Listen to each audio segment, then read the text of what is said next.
Our next question is related to a new concept. अगर आपने नहीं सुना, if you are from first year या फिर इंटर आपने अभी भी शुरू किया है, तो ये कॉन्सेप्ट आपको मिलेगा इनहेरिटेंस, जहाँ से हमारा शुरू होता है उस चैप्टर में कहीं पे ये कॉन्सेप्ट है आपका क्रोमोसोम से रिलेटेड ही है।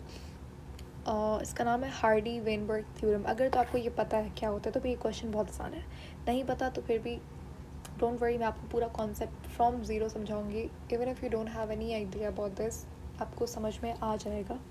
Just make sure listen to me with attention, that's it. अब वो कह रहे हैं कि अकॉर्डिंग टू, ये क्वेश्चन है basically, according to Hardy Weinberg theorem, भाई इस थ्योरम के अकॉर्डिंग क्या फ्रीक्वेंसी होगी, what will be the frequency of heterozygote when R is 0.27. Okay, theorem है हमारे पास एक, ये बेसिकली आप आगे पढ़ेंगे हार्डी वेनबर्ग थ्योरम। इसका ये फॉर्मूला होता है, ठीक है। नहीं समझ आ रहा है इट्स ओके, मैंने अभी तक समझाया नहीं है। क्वेश्चन अभी जस्ट हम क्वेश्चन पढ़ रहे हैं, उसमें कह रहे हैं अकॉर्डिंग टू दिस थ्योरम बताइए क्या हाइड्रोजाइगस जो है, हेट्रोजाइगस क्या होता है, जिनको नहीं पता वो भी मैं बताऊंगी हेट्रोजाइगस का मतलब क्या होता है। तो बताइए कि अगर मेरे पास R जो है वो 0.27 है, तो बताओ हेट्रोजाइगस की फ्रीक्वेंसी क्या होगी। हमें फाइंड क्या करना है, हमें फाइंड करनी है हेट्रोजाइगस की फ्रीक्वेंसी, जबकि R हमारे पास एक चीज़ गिवन है क्वेश्चन में, वो है ये वैल्यू 0.27। अब ये है क्या, हमारे पास बायो के अंदर एक, जेनेटिक्स के अंदर एक थ्योरम है जिसको कहा जाता है हार्डी वेनबर्ग थ्योरम। यानी कि अगर आपको पता लगाना है कि एक जो हमारे पास एलील्स बनेंगे उनमें हेट्रोजाइगस जीनोटाइप की फ्रीक्वेंसी, यानी कि हेट्रोजाइगस जीनोटाइप कितना हो सकता है, होमोजाइगस जीनोटाइप कितना हो सकता है, और होमोजाइगस मतलब एक होमोजाइगस रिसेसिव होगा, एक होमोजाइगस डोमिनेंट होगा, तो उनकी फ्रीक्वेंसी होगी। यानी कि फ्रीक्वेंसीज पता लगाने के लिए आप हार्डी वेनबर्ग का इस्तेमाल करते हैं। अब ये देखें, मैं आपको समझाती हूँ ये है क्या। अब देखो हमारे पास क्रोमोसोम्स हैं, ठीक है। क्रोमोसोम्स के ऊपर जीन्स होते हैं। जीन एक कैरेक्टरिस्टिक या एक ट्रेट को कैरी करता है। फॉर एग्जाम्पल हमारी कलर आई कलर का जीन है, ठीक है। तो आई कलर एक कैरेक्टरिस्टिक है, ट्रेट है। अब कलर के डिफरेंट टाइप्स होंगे, किसी के पास ब्राउन है, किसी के पास ब्लैक है, किसी के पास ब्राउन अपना रेड है, ब्लू है, या कुछ भी। तो वो जो उसके वेरिएशंस है ना, कि ये ब्राउन ब्लैक वगैरह वगैरह, ये कहलाता है एलील, ठीक है। कुछ एलील दूसरे एलील्स पे भारी होता है, ठीक है, उनको कहते हैं डोमिनेंट एलील्स। और कुछ होता है जो बेचारे कॉम्प्रोमाइज़ कर लेते हैं कि अच्छा भाई तुम हो जाओ, मतलब वो कहलाता है रिसेसिव एलील्स। यानी कि जो दिखेगा वो होगा डोमिनेंट, जो नहीं दिखेगा वो होगा रिसेसिव, ठीक है। अगर किसी का आई कलर ब्लैक है तो इसका मतलब ये कि ब्लैक जो है, ब्लैक एलील जो है उसके जीन के ऊपर वो डोमिनेंट था, इसीलिए उसका आई जो है वो ब्लैक दिख रही है। समझ आ गया। तो ये जीन्स होते हैं। मैंने तो बहुत मुझे लगता है मैंने बच्चों की तरह समझाया है कि डोमिनेंट एलील का मतलब क्या होता है, रिसेसिव का मतलब क्या होता है, जबकि इंटर में ये कॉन्सेप्ट आपको डेफिनेटली पता होगा, ठीक है। उसके बाद हमारे पास दो तरीके के एलील्स होते हैं, एक डोमिनेंट और एक रिसेसिव। अब यहाँ पे हम लोग ज़्यादातर क्या होता है, डोमिनेंट को आर से लिखते हैं, कैपिटल आर से, और रिसेसिव को स्मॉल आर से, ठीक है। लेकिन ये जो हार्डी वेनबर्ग थे, इन्होंने हार्डी वेनबर्ग थ्योरम में रिसेसिव को क्यू से दिखाया हुआ है और डोमिनेंट को पी से दिखाया हुआ है। अब इसका रीज़न मत पूछना, इसका रीज़न मुझे भी नहीं पता, it's a common thing sense thing. अगर आप यहाँ पे कोई भी और वेरिएबल्स का इस्तेमाल करें तो बिल्कुल ठीक है। इन्होंने पी क्यू का इस्तेमाल किया, हम R, capital R, small R का भी कर सकते हैं, डजंट मैटर, ठीक है। लेकिन क्योंकि थ्योरम में है तो ये एक आइडियल केस बन गया, तो पी और क्यू ही इस्तेमाल किया जाता है। जबकि क्वेश्चन में उसने समझदारी करके स्मार्ट बनने की कोशिश की और हमें जो वैल्यू दी है वो स्मॉल आर में दी है। तो अब समझ जाओ ये स्मॉल आर क्या है, ये मैंने लिखा है यहाँ पे कि स्मॉल आर बेसिकली क्यू के इक्वल है और कैपिटल आर पी के। इतनी बात समझ आ गई। तो बेसिकली अगर इसने हमें स्मॉल आर की वैल्यू 0.27 दी है, इसका मतलब क्या है, मतलब ये है कि क्यू की वैल्यू 0.27 दी है इसने। समझ आ गया।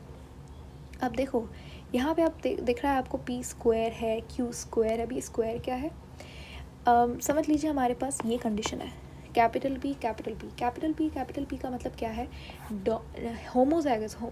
जब दो एलील्स सेम होते हैं उसको बोलते हैं होमोजाइगस। जब दो एलील्स डिफरेंट होते हैं एक दूसरे से उसको बोलते हैं हेट्रोजाइगस। फॉर एग्जांपल अगर ये दो एलील्स हैं सेम है तो ये होमोजाइगस हो गया। फिर होमोजाइगस दो तरीके का होता है, अगर दो एलील्स डोमिनेंट हैं तो वो क्या होगा, डोमिनेंट होमोजाइगस है, ठीक है।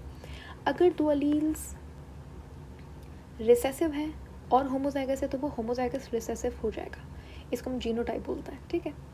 अभी यहाँ इस केस के अंदर हमारे पास पी डोमिनेंट है, तो कैपिटल पी मेरे पास होमोजाइगस डोमिनेंट हो गया। दो बार पी लिखा हुआ है, मैंने पी स्क्वायर लिख दिया उसको, कोई मसला नहीं यहाँ तक।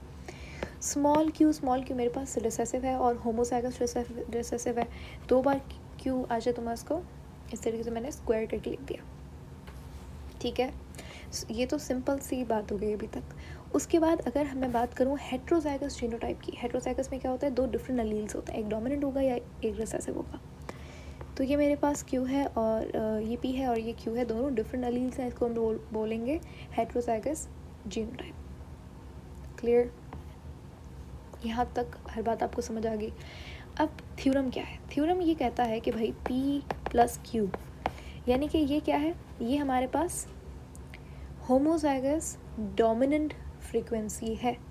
भाई जितनी बार पी आएगा, जितनी बार कैपिटल पी आएगा, उतनी बार होमोजाइगस डोमिनेंट कंडीशन आएगी, ठीक है। और जितनी बार क्यू आएगा उतनी बार हमारे पास रिसेसिव होमोजाइगस कंडीशन आएगी।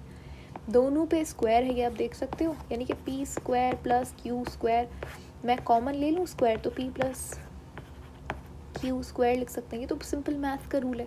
और ये बराबर हम लोग इक्वल करते हैं 1 के, इसको हम कहते हैं क्या, इसको कहा जाता है हार्डी वेनबर्ग इक्विलिब्रियम या फिर हार्डी वेनबर्ग थ्योरम, ठीक है। अभी क्वेश्चन में उसने पूछा है कि what will be the frequency of heterozygous, heterozygous की हमें यानी कि पी क्यू यही है ना हेट्रोजाइगस, इसकी फ्रीक्वेंसी बतानी है। अब देखो मैथ के अंदर जब a plus B whole square आता है तो आप फॉर्मूला लगाते हो, a plus B whole square is equal to a square plus 2ab plus b square, ये फार्मूला लगाया, ये कंडीशन बन गई, ये सेम ही है आपका। मतलब यहाँ तक अगर आपको समझ आ गया, यहाँ तक कोई प्रॉब्लम नहीं है, मतलब आपको हार्डी वेनबर्ग थ्योरम समझ में आ गया बस। अब ये क्वेश्चन सॉल्व कर लो और अच्छे से समझ आ जाएगा। अब यहाँ पे आप एक चीज़ समझ लीजिए कि पी स्क्वायर क्या है, पी स्क्वायर बेसिकली फ्रीक्वेंसी है होमोजाइगस डोमिनेंट जीनोटाइप की। पी क्यू क्या है, पी क्यू फ्रीक्वेंसी है हेट्रोजाइगस जीनोटाइप की, और क्यू स्क्वायर क्या है, फ्रीक्वेंसी है होमोजाइगस रिसेसिव जीनोटाइप की। अगर क्वेश्चन हो गया, कंफर्म करना है कि भाई आंसर सही है नहीं है, तो आप क्या कर दो, इन तीनों कंडीशंस को प्लस कर देंगे, आंसर हमेशा 1 आना चाहिए। क्वेश्चन में हमें गिवन क्या दिया है, उसने हमें गिवन दिया है r की वैल्यू 0.27 और r बराबर है किसके, स्मॉल q से, रिसेसिव है ना। तो हमें मालूम क्या करना है, हमें मालूम करना है फ्रीक्वेंसी ऑफ हेट्रोजाइगस, यानी कि हमें 2pq मालूम करना है। समझ आ गया, क्वेश्चन क्लियर हो गया, अब बस सॉल्व करना है, हमें 2pq बताना है, ठीक है, क्योंकि यही है ना फ्रीक्वेंसी ऑफ हेट्रोजाइगस जीनोटाइप। जबकि हमें q गिवन है, क्या है q 0.27। फाइंड हमें क्या करना है, हमें फाइंड करनी है इसकी पूरी वैल्यू, लेकिन उसको फाइंड करने से पहले हमें p चाहिए, तभी आप इन तीनों को मल्टीप्लाई करेंगे तभी हमारे पास आंसर आएगा ना। तो p की वैल्यू कैसे फाइंड करें, सिंपल है, यही वाला फार्मूला लीजिए, ये आपने लिया p plus Q whole square is equal to 1। अब मुझे q की वैल्यू चाहिए, तो इसको मैं इस स्क्वायर को खोलने की जगह पे मैं रूट ऑन बोथ साइड ले लेती हूँ, इसे हम लोग सॉल्व करेंगे। q की वैल्यू हमें क्वेश्चन में गिवन है 0.27, पुट कर दी, ठीक है। यहाँ पे प्लस हो रहा है, वहाँ पे जाके माइनस होगा, तो 1 माइनस 0.27, तो p की वैल्यू आ गई 0.73। ये क्या है, ये फ्रीक्वेंसी है p की, q की वैल्यू है, p की वैल्यू है, देर किस बात की, फाइंड करते हैं हम लोग। जो क्वेश्चन में मांग रहा है क्या, frequency of heterozygous genotype. We need what, we need pq, 2pq basically the frequency of heterozygous genotype. तो T2pq की वैल्यू 2 मल्टीप्लाइड बाय p की वैल्यू अभी निकाली हमने 0.73 मल्टीप्लाइड बाय q की वैल्यू गिवन है क्वेश्चन में 0.27, इन तीनों को मल्टीप्लाई करेंगे आंसर आएगा क्या, 0.39। This is the correct option. मेरे ख्याल से ऑप्शंस में 0.38 गिवन था या फिर 0.37 था, तो इस तरीके से जो नियरेस्ट हो, बल्कि ये आपके पास सही जवाब है। अगर ऑप्शंस में 0.39 नहीं है, 38 होगा या 37 होगा, उन पे आप टिक कर सकते हो, या 0.40 भी हो सकता है, उस पर आप टिक कर देना, ये सही जवाब है आपका, ठीक है।